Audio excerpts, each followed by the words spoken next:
Hello everyone. Today we will study chapter 2 of History from Trade to Territory. The chapter deals with the establishment of the British Empire in India.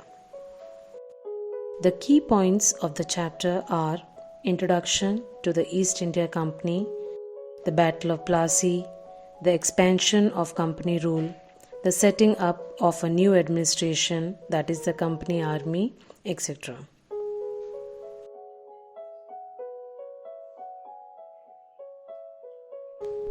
India, the home to one of the richest and the most ancient civilization, that is Indus Valley civilization in the world, existed over 5000 years ago.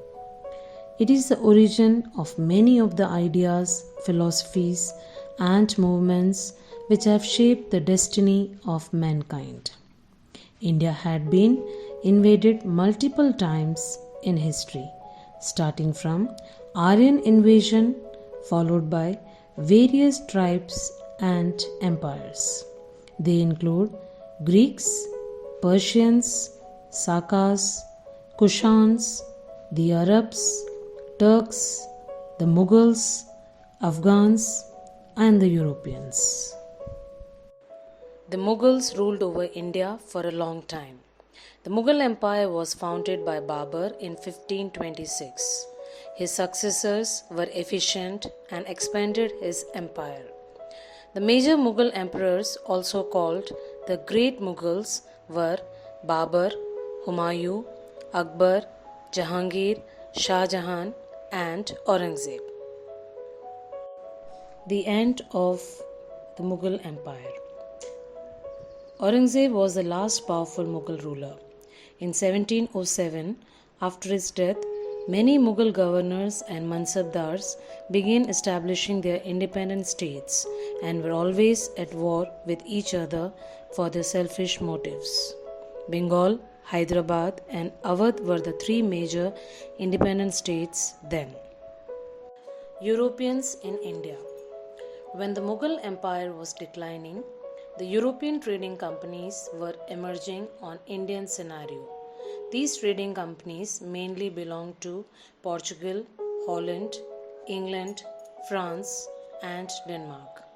The Portuguese were the first Europeans who came to India, as Vasco da Gama, a Portuguese explorer, had discovered the sea route to India in 1498. They established their presence in the western coast of India and had their base in Goa. By early 17th century, the Dutch and the French also arrived on the scene. The East India Company comes east. In 1600, a group of English businessmen asked Queen Elizabeth to issue a royal charter that would let them voyage to the East Indies on behalf of the crown in exchange for a monopoly on trade. It means no other trading group in England would compete with the company. This commercial venture is generally known as the East India Company. They became anxious to trade with the Asian countries. Initially, the sole purpose of the company was to share in the East Indian spice trade. The company bought goods at a cheap price and sold them at higher price in Europe. Cotton, silk, pepper, cloves, cardamom, and cinnamon were in great demand. The Royal Charter could not stop other European powers from entering India. There arose rivalry among different trading companies in India. All were interested in buying the same commodities, which created competition, reducing the profit that could be earned. The urge to secure markets therefore led to fierce battles among the trading companies. Due to the powerful naval force British won over other European powers, trade was carried on with arms and trading ports were protected through fortification. The first English factory was set up on the banks of River Hooghly in 1651. The company's operations were underpinned by the factory system. In this system, the company appointed agents known as factors, to negotiate with local merchants for the sale of their stocks of goods at the trading post. As trade expanded, the company persuaded merchants to settle near the factory. By 1696, it began building a fort around the settlement. 2 years later, the company gained zamindari rights over 3 villages, in which one of the village was Kaikata, later came to be known as Kolkata. Aurangzeb issued a royal order granting the company the right to trade duty free. The company tried to press for more concessions and manipulate existing privileges. For trading purpose, passes were issued to company officials, but they misused the passes for private trade and accumulated wealth for themselves. When asked to pay duty, they refused, which led to loss of revenue for Bengal. Trade led to battles. After the death of Aurangzeb, the Bengal Nawabs asserted their power and autonomy. The Nawabs of Bengal refused to grant the company concessions as it was making the revenue from Bengal trade less profitable. The regional rulers like Murshid Qali Khan, Alwardi Khan, and Siraj-ud-Daulah were very powerful rulers of Bengal. They refused to grant concessions to the company and demanded taxes for the company's right to trade, denied it and any right to mint coins, and stopped fortification of its settlement. They accused the company of deceit and claimed that the company was causing huge losses of revenue to the Bengal government. The company was also accused of undermining the authority of the Nawab. The British were trying to humiliate the Nawab and his officials, due to which regional rulers refused to grant concessions to the company. In 1756, Siraj-ud-Daulah, grandson of Alivardi Khan, the governor of Bengal, succeeded the throne. He came into conflict with the Britishers as he was suspicious of their intentions because the company was not paying taxes. Its officials were writing disrespectful letters to the Nawab. Hence, in the year 1757, the Battle of Plassey was fought between the British and Siraj-ud-Daulah, the Nawab of Bengal. The Battle of Plassey has great historical importance. The British influence in the rich kingdom of Bengal increased as a result of this battle. Now, the company was in a position to maintain a powerful army, and with the help of this force, the company also succeeded in ending French power in India. The Battle of Buxar was fought between the forces under the command of the British East India Company on the one side and the combined armies of Mir Qasim, the Nawab of Bengal, Siraj-ud-Daulah, the Nawab of Awadh, and Shah Alam II, the Mughal emperor. The battle fought at Buxar in Bihar, a town located on the bank of the Ganges River, was a decisive battle won by the forces of the British East India Company. The Battle of Buxar proved itself to be a turning point in the history of India.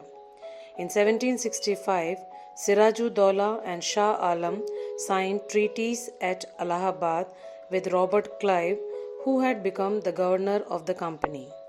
Under these treaties, the English company secured the Diwani of Bengal, Bihar, and Odisha, which gave the company the right to collect revenue from these territories. The Nawab of Awadh ceded Allahabad and Kora to the Mughal emperor, who began to reside at Allahabad under the protection of the British troops. The company agreed to pay rupees 26 lakhs every year to the Mughal emperor, but they stopped making this payment soon after. The company promised to send its troops to defend the Nawab against any invaders, for which the Nawab would be required to pay. Thus, the Nawab of Awadh became dependent on the company. In the meantime, Mir Jafar had again been made the Nawab of Bengal. After his death, his son was installed as the Nawab. The officials of the company made huge personal profits by extorting money from the Nawab. The following were the main causes of the Battle of Buxar. The administrative reforms of Mir Qasim. Mir Qasim was an able ruler. He could not tolerate the loot and the other irregularities of the officials of the company. He made several improvements in his administration to increase the income of his state and check corruption. He also organized his army on the European lines. All this was against the interest of the British. They therefore declared war against Mir Qasim. The second cause, misuse of trade concessions by the company's officers. The company got permission from the Nawab of Bengal for tax-free trade, but the officials of the company started carrying their personal goods as well as the goods belonging to Indian traders without paying any tax. As such, the income of Mir Qasim was declining. Therefore, he tried to stop this practice.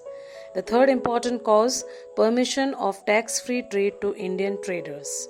The Nawab tried to check the misuse of trade rights by the British, but when he failed to do so, he permitted the Indian traders to trade freely.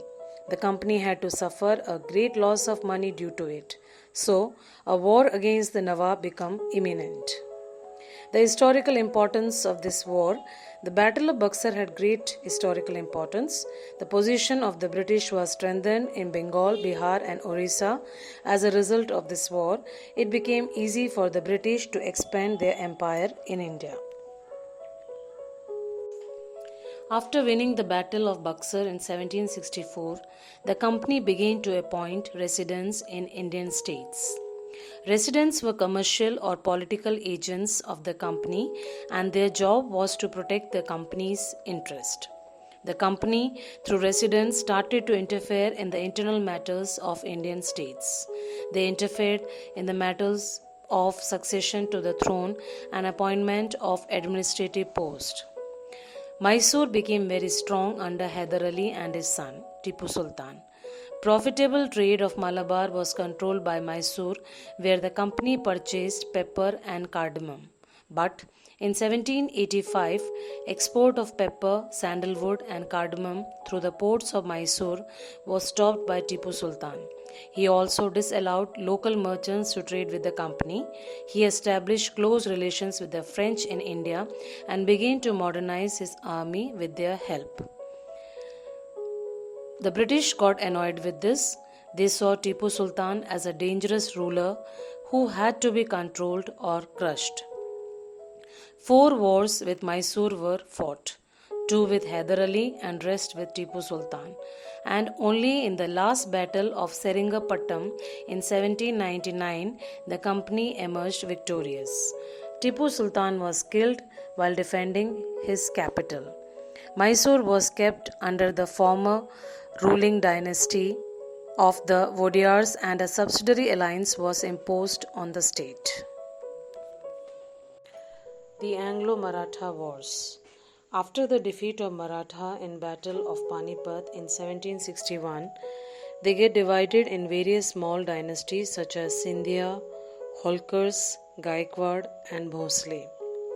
3 wars were fought between Marathas and the British in 1782, 1803 to 1805 and 1817 to 1819.